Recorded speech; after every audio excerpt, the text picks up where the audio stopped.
नमस्कार आत्मीय मित्रों, बैसाख शुक्ल पक्ष अष्टमी तिथि बुधवार दिन और 15 मई को सुबह 5:48 पर ग्रह कुल के राजा भगवान भुवन भास्कर सूर्य नारायण मेष राशि से निकल करके वृषभ राशि में गोचर करने जा रहे हैं, जहां ये 15 जून तक इसी अवस्था में रहेंगे।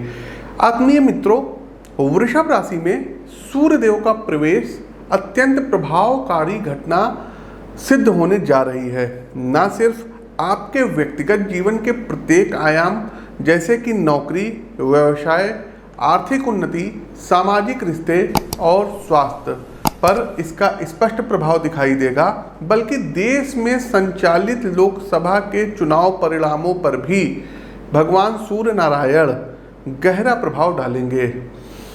क्योंकि सूर्य स्वयं राजा हैं, शासक हैं, अतः देश के भावी भविष्य की रूपरेखा गोचर कालखंड की इस अवधि में तय होगी। आइए क्रमवार जानते हैं कि सूर्यदेव का ये गोचर प्रत्येक राशि पर क्या प्रभाव डालेगा। मेष से लेकर के मीन राशि के जातकों के लिए गोचर कैसा रहेगा। सूर्य गोचर के इस घटना के दौरान अपने राशि के अनुसार आप लोग किस प्रकार से शुभ व प्रभावी बना सकते हैं। साथ ही साथ आत्मीय मित्रों, आप लोगों को अवगत कराना चाहेंगे कि मई माह में 17 और 18 मई को आप हमसे गुवाहाटी में मिल सकते हैं। 19 और 20 मई को आप हमसे शिलोंग में व्यक्तिगत तौर पर मिल करके जन्म कुंडली का विश्लेषण करवा सकते हैं। राशिफल पर आगे बढ़ने से पहले राशिफल के बारे में बता दें कि प्रस्तुत राशिफल सूर्यदेव का ये प्रस्तुत गोचर ये आपकी चंद्र राशि व आपकी नाम राशि दोनों पर संयुक्त रूप से आधारित है। देशे ग्रामे गृहे युद्धे सेवायाम व्यवहार के जन्म राशि प्रधानत्वम नाम राशि न चिंतयेत, विवाहे सर्वमांगल्ये यात्रायाम ग्रह गोचरे नाम राशि प्रधानत्वम जन्म राशि न चिंतयेत। तो साथियों, आगे बढ़ते हैं और वीडियो को लाइक करते चलिए, वीडियो को शेयर करते चलिए, कमेंट बॉक्स में जय श्री राम का उद्घोष कीजिए। चूँकि लोकसभा चुनाव के परिणाम आएंगे और 4 जून को इसके रिजल्ट आएंगे। हमने सारी वीडियो बना करके अपने चैनल पर अपलोड की है कि किस पार्टी की सरकार आएगी, लेकिन इस वीडियो के माध्यम से भी हम बताना चाहेंगे कि इस बार लोकसभा चुनाव में भारतीय जनता पार्टी ये तीसरी बार मेजॉरिटी में आएगी और नरेंद्र मोदी जी ये तीसरी बार प्रधानमंत्री पद पर सुशोभित होंगे। उनकी राशि के स्वामी की दशा मंगल की महादशा चल रही, उनके महादशानाथ अभी मंगल हैं और मंगल और राहु जब मिल जाता है उनकी कुंडली में खास करके तो विजय जरूर उनको दिलाएगा। तो ये हमारी प्रिडिक्शन है। थोड़ा सा उनको स्वास्थ्य को लेकर के केयर करना होगा और इसके अलावा मेहनत अधिक करनी पड़ेगी। और भी लोगों की हमने कुंडली देखी है और उस प्रकार का जो एक मैजिक फिगर आना चाहिए 400 पार वाला, वो आता हुआ नहीं दिख रहा है और ना यूपी में 80 में 80 सीटें आती हुई दिख रही हैं। कई हमने राजनेताओं की कुंडली का विश्लेषण अपने यूट्यूब चैनल, फेसबुक पेज पर किया है, तो आप लोग जा करके देख सकते हैं। दूसरा साथियों, एक आप लोगों से रिक्वेस्ट है कि इस वीडियो को अधिक से अधिक लोगों तक व्हाट्सएप ग्रुप, फेसबुक पेज पर आप लोग शेयर कर सकते हैं। आगे बढ़ते हैं। वृषभ राशि में गोचर करते हुए सूर्य का मेष राशि के जातकों पर क्या कुछ प्रभाव रहेगा। कार्यक्रम का अंतिम पड़ाव, अंतिम राशि आता है मीन राशि पर। मीन राशि के जातकों, सूर्य देव आपके 6ठे भाव के स्वामी हैं और गोचर कालखंड की इस अवस्था में आपके पराक्रम भाव अर्थात 3य भाव में स्थित रहेंगे और 9वें भाव को ये देख रहे हैं। मित्रों, अपने काम से प्रेम करना यही सफलता की वास्तविक कुंजी है। जब आप अपने काम को अपना पैशन बना लेते हैं तो उसमें आप अपनी पूरी योग्यता से कार्य करते हैं। सूर्य गोचर की अवधि में भी किसी विशेष कला कौशल को आप एक प्रोफेशनल कैरियर की तरह चुन सकते हैं। हालांकि ये चुनाव काफ़ी विरोध से भरा रहेगा। आपका परिवार और आस पड़ोस आपके निर्णय पर सवाल खड़े करेंगे।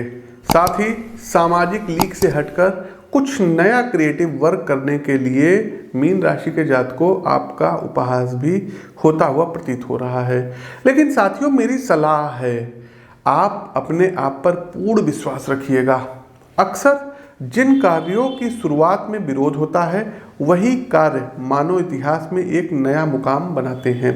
व्यवसाय से संबंधित जातकों के लिए समय थोड़ा सा मुश्किल हो सकता है। आपके उत्पाद को बाजार में अपनी पहचान बनाने के लिए काफ़ी मशक्कत करनी पड़ेगी।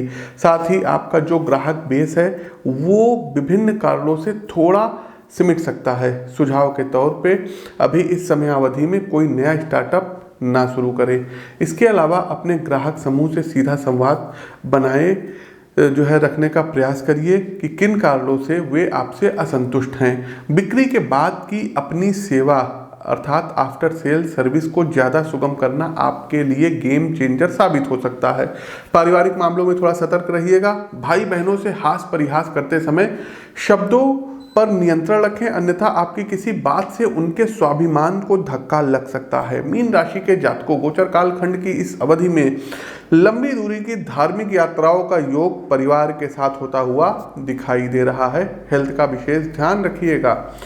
तो सूर्य गोचर का प्रभाव वृषभ राशि में सभी 12 राशियों के लिए कैसा था हमने बता दिया।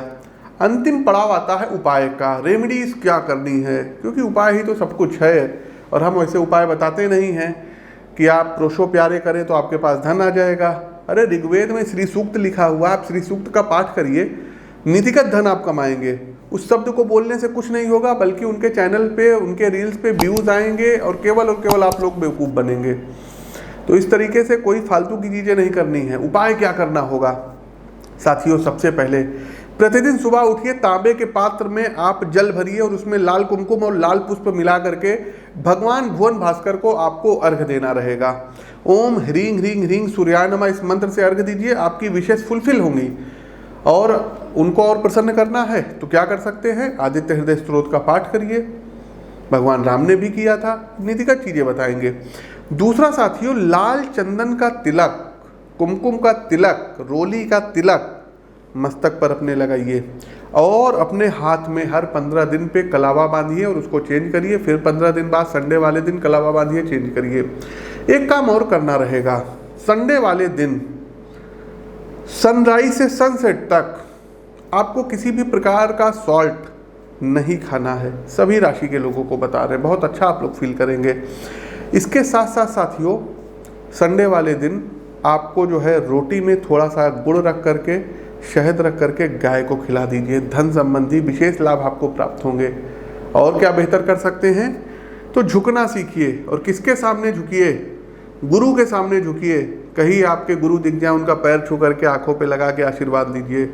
सूर्य को स्ट्रांग करने के लिए पिता के सामने झुकिए, पैर छू करके आशीर्वाद लीजिए। आजकल के लोग घुटने तक छूने लगे हैं। पैर छूना है प्रॉपर, अंगूठा छूना है, अंगूठा छू करके अपने नेत्रों पर लगाइए। और एक मंत्र है, ओम मात्र पितृ चरण कमलेभ्यो नमः। इस मंत्र का यदि आप लोगों ने जाप कर लिया, कभी भी किसी पंडित के पास, ज्योतिषी के पास जाने की जरूरत ही नहीं पड़ेगी। तो ये आप उपाय करिए और फिर हमको बताइए। हाँ, एक काम और कर सकते हैं, अपनी कुंडली का विश्लेषण करवा करके माणिक्य रत्न गोल्ड में या कॉपर में राइट हैंड के रिंग फिंगर में धारण कर सकते हैं। तो ये सब आप करिए। रत्न वगैरह आप कहीं से भी ले सकते हैं, स्वतंत्र हैं, आप अपने आसपास देख लीजिएगा। नहीं मिलता है ओरिजिनल तो आप हमारे यहाँ भी संपर्क कर सकते हैं, लेकिन पहले आप अपने आसपास के परिवेश को देखिए। तो साथियों, ये तो था सूर्य गोचर का सभी 12 राशियों पर प्रभाव। उम्मीद करते हैं आपको पसंद आया होगा। सोशल मीडिया के दूसरे प्लेटफॉर्म पर आप हमको फॉलो करिए। व्हाट्सएप ग्रुप बना हुआ है, कमेंट बॉक्स में है, उसमें उपाय भी हम भेजते रहते हैं, वो भी फॉलो कर सकते हैं। अपनी वाणी को विराम देते हुए ज्योतिष के इस मंच से मैं पंडित आशीष वत्स आप सभी प्रबुद्ध साथियों से विदा लेता हूँ। नमस्कार, राम राम।